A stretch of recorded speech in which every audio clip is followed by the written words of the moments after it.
Hey there, everybody. So we decided to do the Chope King in Singapore with the Uber. So let's go ahead and jump right in. So giving you a little bit of more information about Uber. Uber's mission is to provide accessible transportation to people everywhere.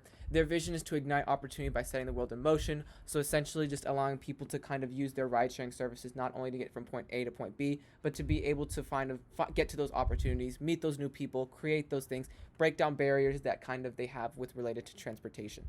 Their values for the company include integrity, they're consumer based, they like to be inclusive, innovative, and take risks. The values at Uber are actually called cultural norms because Uber feels it's not just the company, but their employees and everyone that's kind of affiliated with Uber that exhibit these characteristics. And finally, for the background, Uber has a wide variety of offerings, including ride sharing, which we'll be focusing on for this campaign, food delivery services, business transportation services such as freight delivery, freelance work, and they also work on public initiatives. It was founded in 2009 and has headquarters in San Francisco, United States of America, and is located in over 65 countries and more than 700 cities globally. Okay, so our campaign was conducted in Singapore.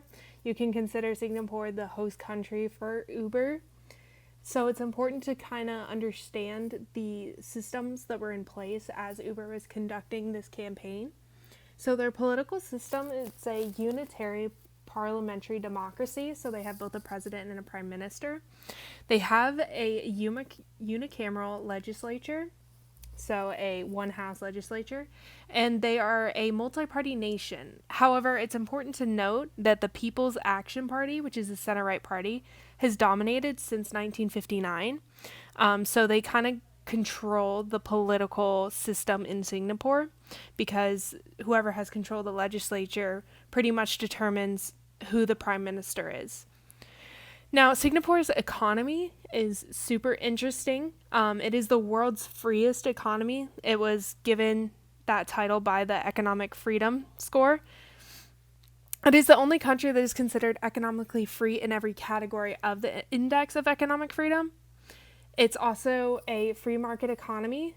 As you can see, it's doing very well. A predominantly service economy with prime exports being integrated circuits, refined petroleum, and computers. And it has one of the world's highest income per capita and a steady increasing GDP. So their political system might be a little rocky because it's depending on one party, but their economy is doing great. All right, so the freedom and corruption levels, Freedom House Democracy Index is 50, which is considered partly free. You can see the political rights and civil liberties scores there. Not necessarily the best kind of scores. Their media freedom is ranked 158, which is pretty bad. There aren't many countries ranked below it. A lot of their media freedom is dependent on this 2019 anti-fake news law, which caused a significant decline in the freedom because they have the power to act as a sort of censorship office, the government can, because they can order media outlets to remove any content that they think is incorrect, and they can make their own corrections. So that really disables journalists and other media specialists. Their corruption perception index is actually really good. They're ranked 4 in the 2019 index. They are tied with Sweden and Switzerland. They're actually considered one of the least corrupt countries in the world, and they've been that way for 5 or so years. So their literacy rate is approximately 97.5% of population as of 2018. The males, 98.9%, females, 95.9%, which you can see in this graph here. So the media system mimics a state-sponsored media system. It composes mostly of radios, broadcasting stations, newspapers, and it's very closely linked to the government. As I said before, with the anti-fake news law, the government has a lot of control over the media. The newspapers can publish harsh content about the government, but there's a lot of defamation and libel lawsuits. A monopoly over the media is owned by Singapore Press Holding, with close ties to the ruling party in government, with all other major news sources held by MediaCorp, a state investment agency. And then it's important to note the News and Printing Press Act of 1974, or the NPPA. And there are 3 laws that allow government control over media. So here's the internet penetration for Singapore. 7 in 10 internet users are active on social media, so a good amount, with 1 in 10 of those finding new products to try out through social media. Their top applications are a little bit different. They're WhatsApp, YouTube, Facebook, Instagram, and Facebook Messenger. And the average Singaporean spends about 6.48 hours on the internet a day. And you can kind of see the user penetration in this graph right here. The media penetration rates. So this is for the print, the radio, TV. Newspaper dominates the consumption of Singaporeans' media as it has the second largest penetration rate behind the internet. 4% of respondents mentioned consuming media that came from a foreign entity at least once weekly. And you can see here on the right the amount of like the different channels and different newspapers that kind of dominate this area. As we compare Singapore's cultural dimensions to the United States, which is the home country for Uber, we can see that Singapore has a higher power distance, which means workers are expected to listen to their supervisors or directors.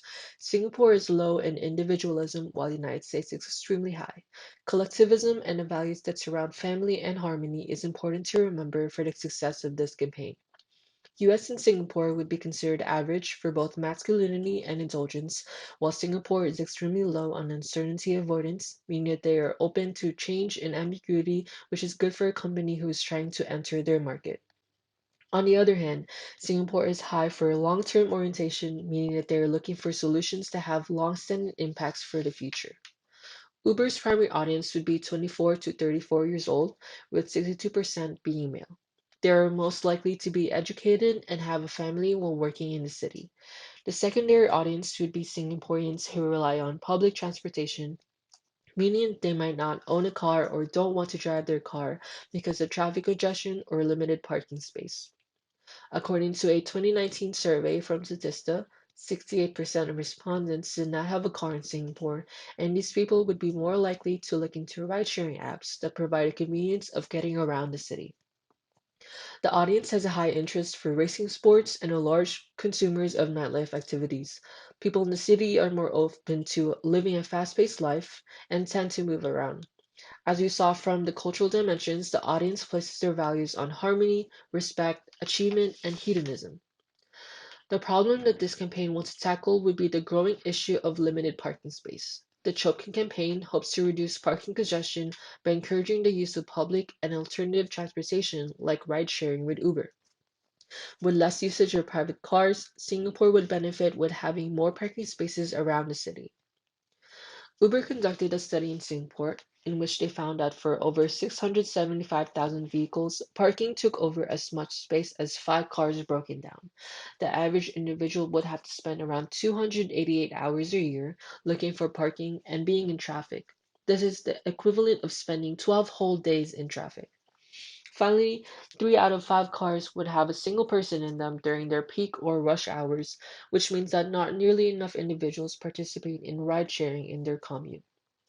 It was viewed that up to 61% of Singaporeans think that a resource such as Uber can substitute owning a car. It can also create free spaces, lower congestion on roads, and save people's money on parking fees and gas. Through a SWOT analysis, we found that Uber has an advantage for being the largest ride-sharing app, allowing for a higher global recognition. It has also established its reputation in the Southeast Asia region through previous campaigns. On the other hand, Uber is heavily dependent on an existing workforce when launching in new cities, and its business model is very similar to other ride-sharing apps.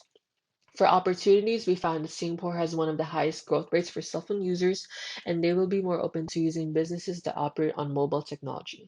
Singapore does have a strong need for transportation alternatives for its limited parking space, and both the average revenue and user statistics are projected to keep increasing until 2020-25. For threats, government regulations and current legislation does promote users to share publicly owned cars and drive them themselves. There also has been an increase in private car hires, and there is also the existence of other ride-sharing platforms like Grab. Finally, there is criticism surrounding the ride-sharing apps and its contribution to traffic congestion. So now that you saw the SWOT analysis, we're going to go into the objective portion of the campaign. So with the objectives, it was to fix the problem that the average person in the city spends 288 hours in traffic and finding parking combined. And what they wanted to do is they wanted to market the tissues they were utilizing as extra large tissues for parking issues. And from there, Uber wanted to ease the issues of the congestion of parking in the city. But in order to do that, they wanted to reduce private car ownership, promote carpooling, promote using transportation services, thus improving the everyday lives of citizens. And with that, their main theme and key messages was they wanted to create better cities through fewer cars. By limiting the usage of privately owned cars, Singaporeans can experience less traffic congestion and higher availability for parking spaces. And with what Uber can offer, ride-sharing service is a great alternative to this issue. So for the objective and for everything else, the strategy was placed. They wanted to utilize a light-hearted approach, as an example, a prank, to increase awareness of the traffic congestion in several Asian countries, including Singapore. And from there, encourage ride-sharing to lessen the issue that they are having. And as Uber does provide that service, advertise their own company to be that solution of congestion. And they had tactics in place after the strategy, and it was to reserve parking spaces inconspicuously with giant tissue packets to chop a parking space all over Singapore. And on the packets were from the Chope brand, and they specifically wrote extra large tissues for parking issues. The internet went viral over this because other users were spreading the images of the giant tissue packets all over social media, and later found out that Uber was behind the pranks to reduce the congestion and the privately used owned cars within cities for better efficiency for all individuals to get to and from places. So the next thing we wanted to talk about was definitely the media and implementation. So for this campaign, they utilized a lot of local bloggers and branded media articles. Facebook was a prominent platform to sensationalize the content across social media users with the help of local influencers. So an example of that, as you can see here to the left. The PR tool was for citizens to post the photos of the extra large tissues across social media where they encounter the prank. So besides these, they also utilized their creation of their own content. So a mobile app as pictured to the left with some information and statistics about kind of the whole campaign as a whole, so kind of just parking, traffic congestion, the jazz like that. A website talking about the mission and purpose of the campaign, and a video which we will have on the next slide. So here's the video. Let's go ahead and watch a little bit of it.